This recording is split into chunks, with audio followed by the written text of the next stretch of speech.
উল্টাপাল্টা কথা বলছে। আমি নাকি খারাপ, আমার বন্ধুরা নাকি বাটপার। কি কইলি?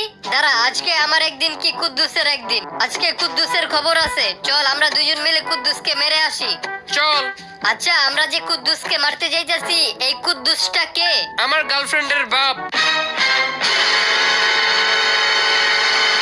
চাচা এই নেন মিষ্টি খান, আমি সরকারি চাকরি পাইছি। তা সরকারি চাকরি পাইছস, ভালো কথা। তোরে একটা উপদেশ দেই। কি উপদেশ? সরকারি চাকরি করে জীবনে উন্নতি করতে চাইলে খালি বেতনের আশায় বসে থাকলে হবে না, একটু ঘুষ টুস খাইতে হইব। এই যে দেখ এত বড় বাসা, আমার কোটি কোটি টাকা, এগুলো সব ঘুষের টাকাই করা। শুধু বেতন দিয়ে কি আর সংসার চলে? তা তুই কিসে চাকরি পাইছস? দুদক মানে দুর্নীতি দমন কমিশনের। দেন 30 লাখ দেন।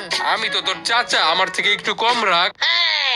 কি রে বল্টু, তোর মন খারাপ কেন? আচ্ছা, আমি কি কালা? না। আমারে কি দেখতে বান্দরের মতো লাগে? না। আমার চরিত্র কি খারাপ? আরে না। তাইলে রিমন আমারে এইটা কইলো কেন যে আমি নাকি তোর মতো দেখতে? একটা খুশির খবর আছে। কি খবর? তোমার ছবি না আমার আম্মুকে দেখাইছিলাম, আমার আম্মু অনেক পছন্দ করছে। কিন্তু আমি তো রাজি না। কেন? আরে আমি তোমাকে ভালোবাসি, আমি তোমাকে বিয়ে করব। তোমার আম্মুরে কেন? সাধু বাবা, আমার হাত দেখে আমার ভবিষ্যৎটা বলে দেন তো। তোর হাত দেখে যা বুঝলাম, তুই তো জান্নাতে যাবি। তাই নাকি বাবা? আমি তাহলে গেলাম। আরে দাঁড়া, তোর হাত দেখে ভবিষ্যৎবাণী করলাম, তুই আমারে কিছু দিবি না? আপনারে পুরা বাংলাদেশ দিয়ে দিলাম। ওই বাংলাদেশ কি তোর বাপের? তা জান্নাত কি আপনার বাপের? কিরে হাসতাছস কেন? একটা বাংলা সিনেমা দেখে আসলাম। এখানে হাসির কি হইলো? আরে সাকিব খানকে ঘুম থেকে টেনে তুলে শাবনূর বলছে, ওগো তোমার ঘুমের ওষুধ খেয়ে নাও। বাবা, আমি কিন্তু টুনিকেই বিয়ে করব, তুমি আমাকে বাধা দিও না। তোর যা ইচ্ছা করিস, তবে একটা কথা মনে রাখিস, আমি তোর জন্য যে মেয়েকে দেখে রাখছি, সে মেয়েকে বিয়ে করলে তার বাবা যৌতুকে 10 লাখ টাকা দিবে। হ্যাঁ টুনি, আমাদের বিয়ে মনে হয় আর হবে না। আমি বাবাকে অনেক বোঝানোর চেষ্টা করলাম, কিন্তু আমার বাবা কিছুতেই মানলো না। কিরে বল্টু, শুনলাম তোর দাদা নাকি কালকে মারা গেছে? কালকে মারা গেছে। কেমনে মারা গেছে? আরে দাদাই নিচে নামতে গিয়া সিঁড়ি থেকে পড়ে গেছে, এরপর মাথা ফাইটটা অনেক রক্ত বের হইছে। ডাক্তারের কাছে নেয়ার পর ডাক্তার বলছে রক্ত জোগাড় করতে, শরীর থেকে নাকি সব রক্ত বের হয়ে গেছে। কিন্তু সমস্যা হইলো আমরা কেউ জানি না দাদার রক্তের গ্রুপ কি, এই জন্য রক্ত জোগাড় করতে পারি নাই আর দাদা মারা গেছে। কিন্তু তোর বাসার সবাই দেখি কান্নাকাটি করতেছে, তুই করস না কেন?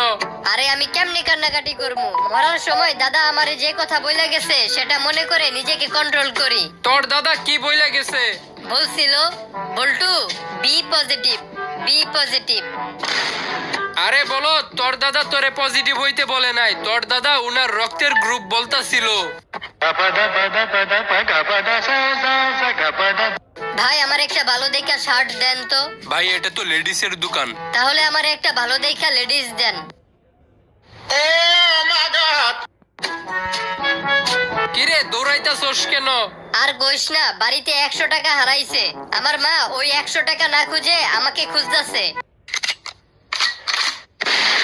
বল্টু, আমি শুনলাম তুই নাকি সিগারেট খাস, তুই কি জানোস না সিগারেট খেলে আয়ু কমে? আচ্ছা স্যার, কি করলে আয়ু বাড়ে? তুই বেশি বেশি হাসবি, তাহলে তোর আয়ু বাড়বো। এরপর থেকে তাহলে আমি হাসতে হাসতে সিগারেট খাবো। আচ্ছা বল্টু, বলতো স্যাররা ছাত্রদের মারলেও ছাত্ররা স্যারদের মারতে পারে না কেন? স্যার আপনার একটা প্রবাদ বাক্য বলি, কুত্তায় মানুষের কামড়াইলে মানুষ কখনো কুত্তারে কামড়ায় না। তোর টিফিন যে খেয়ে ফেলেছি, বাসায় যে আবার আমার নাম বলিস না। ঠিক আছে স্যার, বাসায় যে আমি বলবো একটা বুটকা টাকলা কুত্তায় আমার টিফিন খেয়ে ফেলেছে। বল্টু, মনে কর তুই চেয়ারের উপর বসে আছিস আর চেয়ারটি মাটির উপরে, তাই বলতে গেলে তুই মাটিতে বসে আছিস, এরকম আরেকটি উদাহরণ দে তো। স্যার মনে করেন আপনি মাছ খেয়েছেন আর মাছটি গু খেয়েছে, বলতে গেলে আপনিই গু খাইছেন। বল্টু, তুই বড় হয়ে কি করবি? বিয়ে করব। না মানে তুই বড় হয়ে কি হইতে চাস? জামাই। আরে তোর বাবা মা তোর কাছ থেকে কি চায়? বউ চায়। তোর জীবনের লক্ষ্য কি? বিয়ে করা। এই বল্টু, বলতো রবীন্দ্রনাথ ঠাকুরের স্ত্রীর বয়স কত ছিল? স্যার আমি আপনাকে একটা কথা বলতে চাই। হ্যাঁ বল। অন্যজনের বউয়ের খবর রাখার অভ্যাস আপনার থাকলেও আমার নাই। একটা লোকের কথা কেউ শুনতে না চাইলে তারপরেও সেই লোকটি বারবার একই কথা বলতে থাকলে তাকে আমরা কি বলি? স্কুল শিক্ষক। বল্টু, তুই তো পড়া শিখে আসিসনি, এই জন্য তোরে মাই খাইতে হইব। স্যার দাঁড়ান, আমি হাত ধুয়ে আসি। কেন? কারণ আম্মু বলছে কোনো কিছু খাওয়ার আগে সবসময় হাত ধুয়ে নিতে। আচ্ছা, যে খেলাধুলা করে তাকে কি বলে? খেলোয়াড়। আর যে বেশি জানে? জানোয়ার। বল্টু, বলতো পৃথিবীর সবচেয়ে হাসি খুশি প্রাণী কোনটা? হাতি। কেন? স্যার হাতি এত হাসে যে সারাদিন দাঁত বাইর করে রাখে। স্যার আপনি আমার বন্ধুকে নিমাই বলে ডাকেন কেন? তোর বন্ধু প্রতিদিন আমার নিম পাতা এনে দেয়, তাই আমি ওরে নিমাই বলে ডাকি।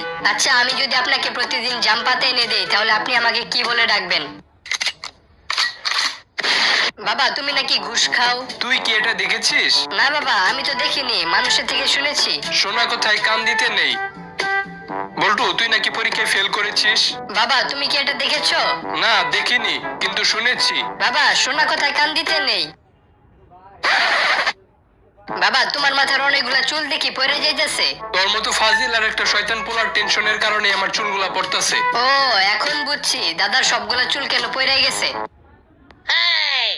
বল্টু, তোর হাতে ওটা কি? Result card. দেখি তো। এই নাও বাবা। এই তোর রেজাল্টের অবস্থা। গণিতে 0, ইংরেজিতে 5, বাংলায় 10।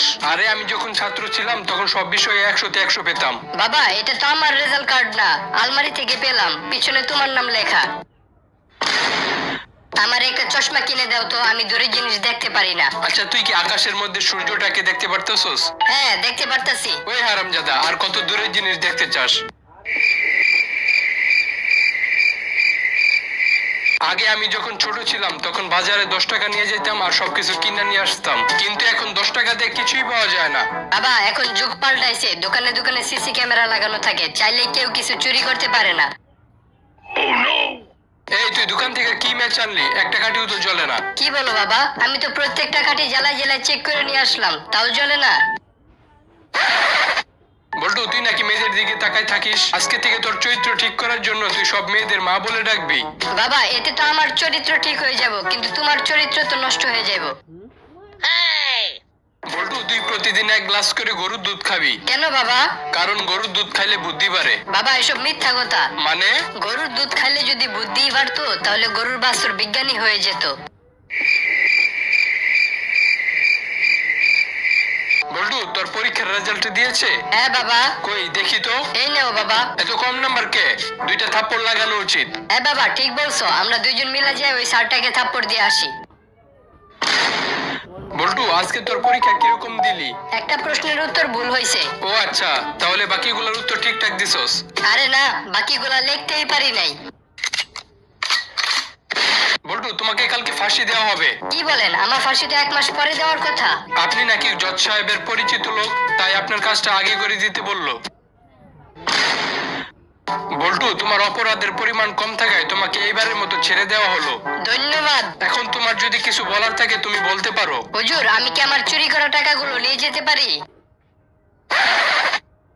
আচ্ছা, আপনাকে কে মেরেছে? আমার বউ। আচ্ছা, আপনার বউ আপনাকে মারলো কেন? বেশি কিছু না, আমার বাসায় আমার শাশুড়ি আসছিল, আর তাই আমার বউ বললো বাড়ি থেকে কিছু নিয়ে আসছে, আমি শুধু একটা ট্যাক্সি নিয়ে আসছিলাম। এই বল্টু, তোমার আদালতে আসতে এত দেরি হলো কেন? তোমার জন্য আদালতের অনেক মূল্যবান সময় নষ্ট হয়েছে। হুজুর আমারে মাফ করবেন, রাস্তার মধ্যে একটা লোকের 1000 টাকার নোট হারাই গেছিল তো, তাই আসতে একটু দেরি হইলো। ও আচ্ছা, টাকাটা খুঁজে তুমি ওই লোকটাকে সাহায্য করতেছিলা? আরে না না, ওনার টাকাটা তো আমার পায়ের নিচে আছিল, তাই যতক্ষণ উনি টাকাটা খুঁজতেছিল ততক্ষণ ওনার সামনে থেকে আমি আসতে পারি নাই। Order order. ও আচ্ছা, খাবারের অর্ডার দিতেছেন, তাহলে আমার জন্য একটা বার্গার, একটা পিৎজা, একটা কোকা কোলা, আবার 2টা বার্গার আর একটা সসের বোতল আনতে বললেন। বল্টু, তোমাকে কালকে ভোর সকাল 4টা বাজে ফাঁসি দেওয়া হবে। কি বলেন? এটা তো সম্ভব না। কেন? কারণ আমি তো সকাল 9টার আগে ঘুম থেকেই উঠি না। বল্টু, তোমার লজ্জা করে না? কেন হুজুর? এই নিয়ে তুমি 3 বার আদালতে আসলা। তো কি হয়েছে? আমি তো মাত্র 3 বার আসছি, আপনি তো প্রতিদিনই আসেন। আচ্ছা, তোমার অপরাধ কি? হুজুর আমি জেল থেকে পালিয়েছিলাম। তুমি কেন জেল থেকে পালিয়েছিলে? জেলের খাবার অনেক শক্ত হয়, খাওয়া যায় না, তাই আমি পালিয়েছিলাম। তা তুমি তালা ভেঙেছিলে কি দিয়ে? সকালের নাস্তার রুটি দিয়ে। হ্যাঁ